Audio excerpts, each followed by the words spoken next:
toi qui passes sur cette chaîne, j'aimerais que tu fasses un truc pour moi. J'aimerais que tu imagines 2 pays. Alors, tu fermes les yeux et tu imagines 2 pays. Dans le premier pays, t'as pas le droit de te porter une casquette. Ça, c'est non. T'as pas le droit de porter une casquette dans la rue, t'as pas le droit de montrer tes tatouages, t'as même pas le droit de te réunir à plus de 2 devant un magasin. Et tout ça, c'est pas à cause de l'État.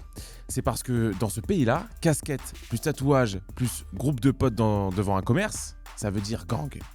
Et si ça veut dire gang, ça veut dire que t'as probablement tué quelqu'un. Et que les proches de ce quelqu'un te cherchent. Donc violence, donc meurtre. Dans ce pays, en 2015, il y a eu 103 homicides pour 100 000 habitants. C'est le pays le plus meurtrier du monde, hors zone de guerre. Pour te donner une idée, une gamine de 18 ans dans ce pays-là, qui rentre chez elle, a plus de chances de se faire tuer qu'un soldat américain en Irak en 2004. Dans ce pays dont je te parle, les gangs contrôlent les rues, contrôlent les bus, contrôlent les marchés, contrôlent les commerçants. Ils leur demandent de payer un impôt de guerre à ces commerçants. Les profs vont même jusqu'à payer pour rentrer dans leur école, dans ce pays-là. Et l'État est littéralement mort. L'État a failli. Il contrôle plus rien. Ok, ça c'est le premier pays. Maintenant, deuxième pays. Mais alors, rien à voir avec le premier. Dans ce pays, tu te balades la nuit n'importe où. Le taux d'homicide dans ce pays est tombé à 2,4 pour 100 000 habitants, soit moins qu'en France. Les touristes reviennent, les investisseurs reviennent, et ce pays est un modèle de sécurité pour tout son continent. Dans ce pays, l'État est fort, l'État est aimé, et son président est réélu avec 83% des voix au premier tour. Ce qui sépare ces 2 pays dont je te parle, c'est 8 années. C'est 8 années et un seul homme, Nayib Bukele. Bonjour à tous. Alors aujourd'hui, en bonne chaîne de droite que je suis, on va parler de Bukele. On va parler de Bukele, on va parler du Salvador et surtout de quelque chose qu'on a complètement oublié en France depuis 40 ans, le bon sens en politique.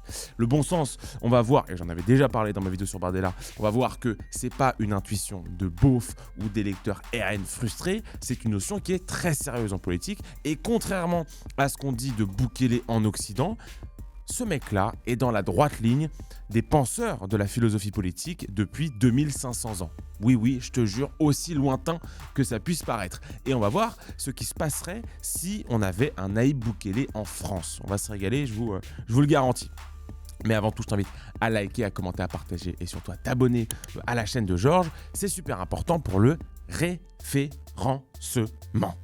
Oui, référencement. Bukele ou le bon sens en politique, c'est parti.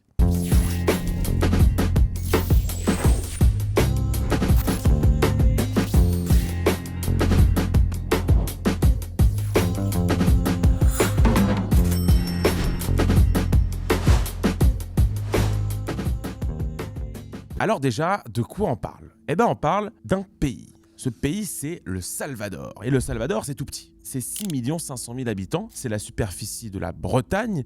C'est beaucoup moins casse-couille d'ailleurs avec son drapeau. Pardon, excuse-moi pour tous mes Bretons. C'est coincé entre le Guatemala et le Pacifique. C'est un pays sans pétrole, sans ressources. Et c'est un pays qui a connu une très grosse guerre civile de 1979 à 1992 qui va faire 75 000 morts. Ce pays-là a une très grosse diaspora salvadorienne. Il y a une très grosse diaspora salvadorienne à Los Angeles. Cette diaspora a eu des enfants qui ont grandi aux États-Unis, qui ne parlent pas un mot d'espagnol. Et dans les années 90, les Américains commencent à expulser massivement cette diaspora et ses enfants dans leur pays, vers leur pays d'origine, à savoir le Salvador. Dans les années 90, le pays fait la gueule, évidemment, à cause de la fin de la guerre civile, et reçoit soudainement toute la diaspora salvadorienne qui était installée à Los Angeles. Donc il n'y a plus d'État, il y a de la drogue, et il y a des jeunes qui débarquent, qui vont créer 2 gangs, qui vont donner l'heure à tout le monde dans le pays pendant 30 ans, à savoir le MS-13 et le Barrio 18. À leur apogée, il y aura 70 000 membres actifs dans ces 2 gangs. 70 000 membres. Ça veut dire 1% de la population entière du Salvador qui appartient ouvertement à un gang. Et ces gangs, dans cette période-là, contrôlent tout. Tu veux faire passer un camion ? Tu payes le gang. Tu veux que ton gamin aille à l'école sans se faire recruter ou sans se faire fumer d'ailleurs, tu payes le gang. Tu veux ton croissant au beurre sans finir mort et enterré à côté du McDo, tu payes ton gang. Dans les années 2000, tu as des quartiers entiers qui sont dirigés par les gangs où l'État a littéralement failli. C'est vraiment des c'est pas des zones de non-droit, c'est des zones de droit alternatif, des zones où le droit est criminel, lié au cartel et pas lié à l'État. On a ça dans un coin de la tête. Maintenant, on va parler de Nayib Bukele. C'est quoi ce mec? Ce mec-là, il est né en 1981, c'est le fils d'un homme d'affaires d'origine palestinienne. C'est un mec qui fait des études de droit, mais il arrête avant la fin parce que ça le branle. C'est un homme de gauche, très important, et c'est un homme qui est impliqué localement dans les élections locales. Il se fait élire à San Salvador en 2015 et commence à se faire remarquer parce qu'il tient ses promesses. Il va rénover la ville, il va nettoyer la ville et surtout il va sécuriser la ville. Et ça, les Salvadoriens, ils oublient pas. Lui, ce mec-là, il tient ses paroles. En 2017, il est exclu de son propre parti, comme moi, quand je me suis fait exclure de mon assaut de techno à Sciences Po parce que j'étais de droite.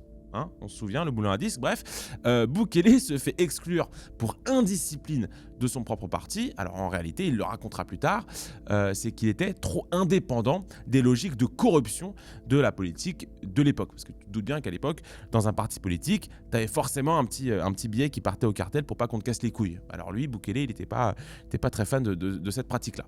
Il va créer le Nuevas Ideas, en français Nouvelles Idées.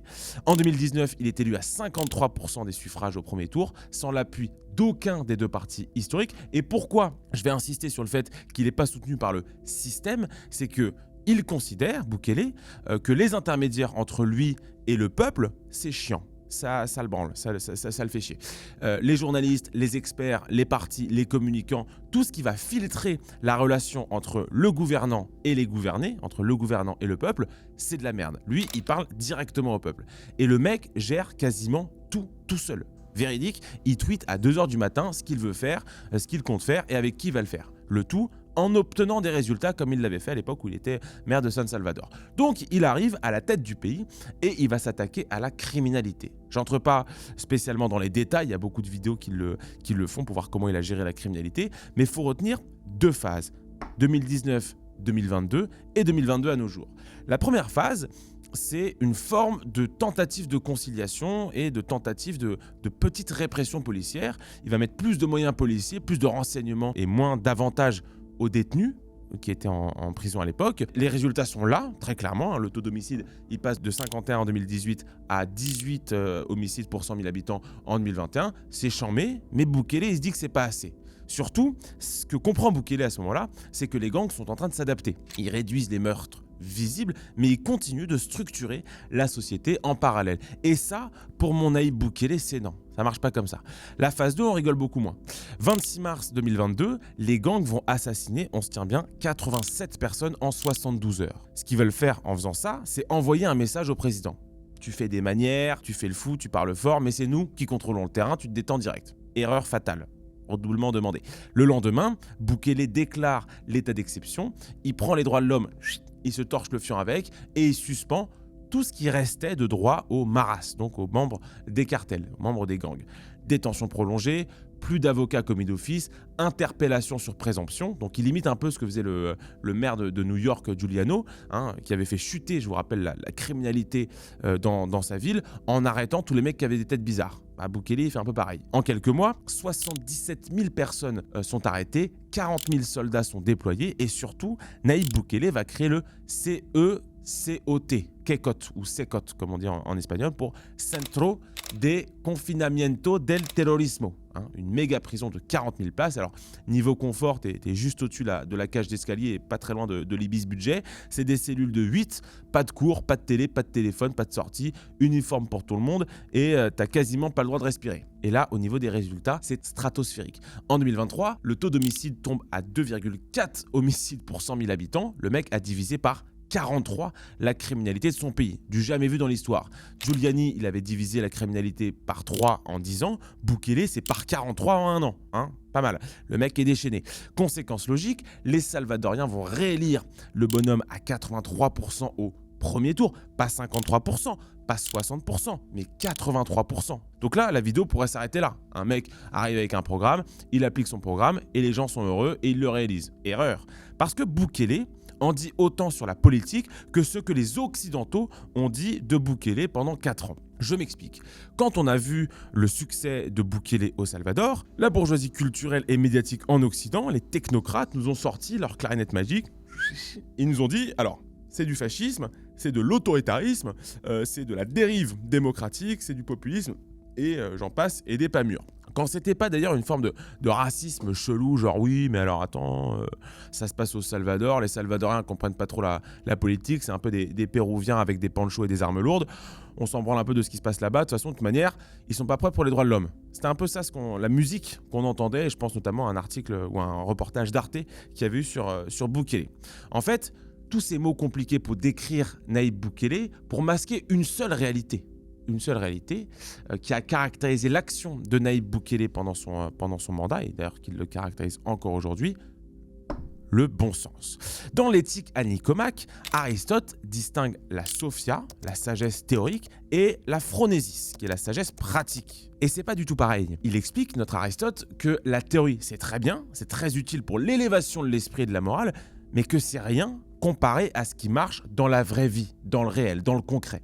La phronésis, donc la deuxième expérience, c'est le fruit de l'expérience des hommes et de la confrontation avec le réel.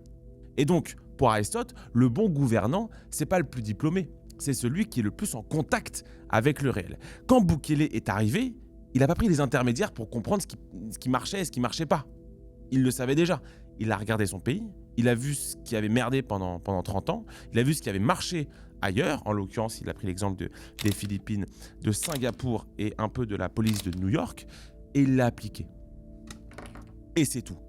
Il a juste fait ça. C'est de la phronésis, comme dirait Aristote, c'est de la phronésis pure. Il a produit ce que Machiavel a appelé la virtu, à savoir la capacité du prince à lire la situation et à agir avec des décisions en contact avec ce qui se passe réellement sur le terrain.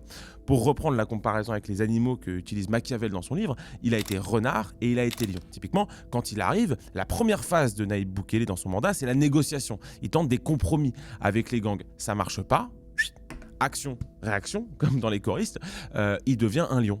Il les encule, sans état d'âme, sans commission d'experts, sans livre blanc sur la violence dans l'histoire de l'humanité depuis le néolithique. Non, il s'en branle, il agit.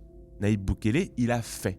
Et surtout, le président Bukele, il a compris quelque chose d'essentiel en sciences politiques qu'il n'a pas appris avec les livres, qu'il a compris.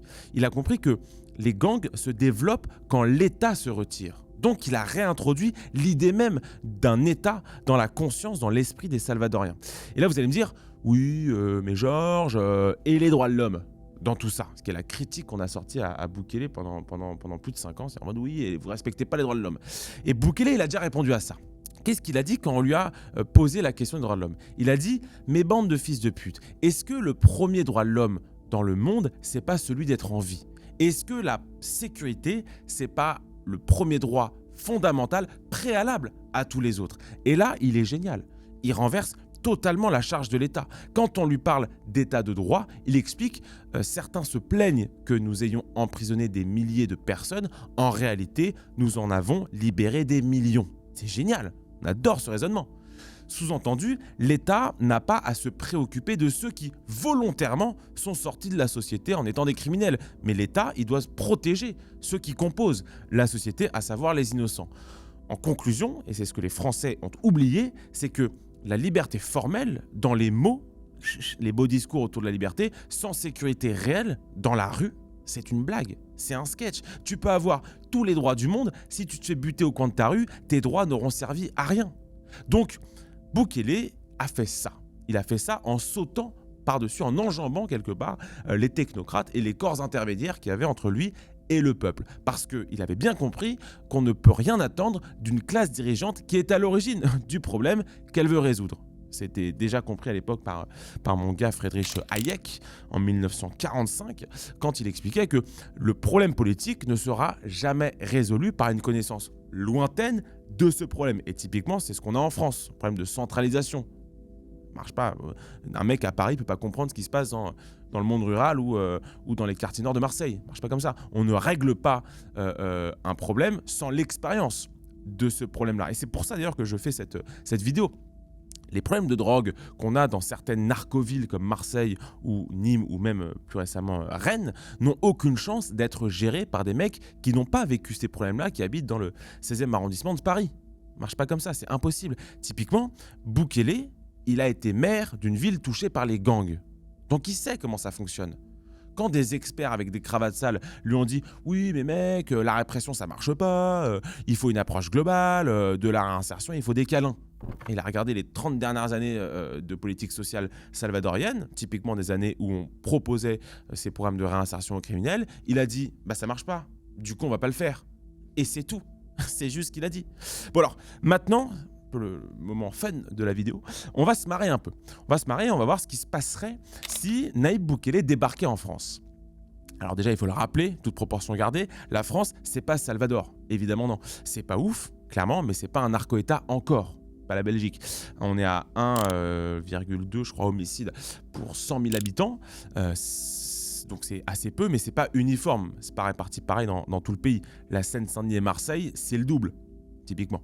Dans cette ville-là, à Marseille, on a 40 à 60 règlements de compte par an et 40 000 personnes qui vivent objectivement uniquement du trafic de drogue, avec un taux de récidive des délinquants violents de l'ordre de 44 ou 45%, soit presque 1 sur 2. T'as un mec qui va en prison, il ressort, il a une chance sur 2 de redevenir un délinquant.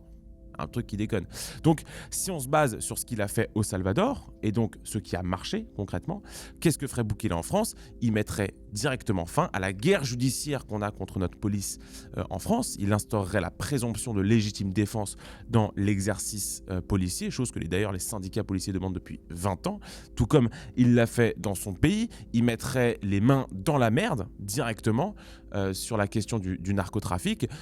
Sachant que, comme le rappelle très bien Thibaut de Montbrial, les points de deal sont connus, les dealers sont connus, les chefs de réseau en France sont connus. Ce qui manque dans notre pays, c'est de la volonté politique d'assumer la violence qui découlerait d'une guerre ouverte avec les trafiquants. C'est que tout le monde se dit, après moi le déluge, moi je fais rien et peut-être que le mec derrière fera quelque chose. Mais à force de dire ça, la charge de travail et potentiellement de violence est explosive. Au bout de 40 ans de renonciation, le mec qui commence à mettre la main dans la merde, forcément il s'expose carrément à une guerre civile.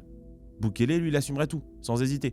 Autre chantier qu'il a assumé dans son pays, l'école. Aujourd'hui, dans certains endroits comme en Seine-Saint-Denis, un tiers des enseignants déclarent avoir été victimes de violences en classe.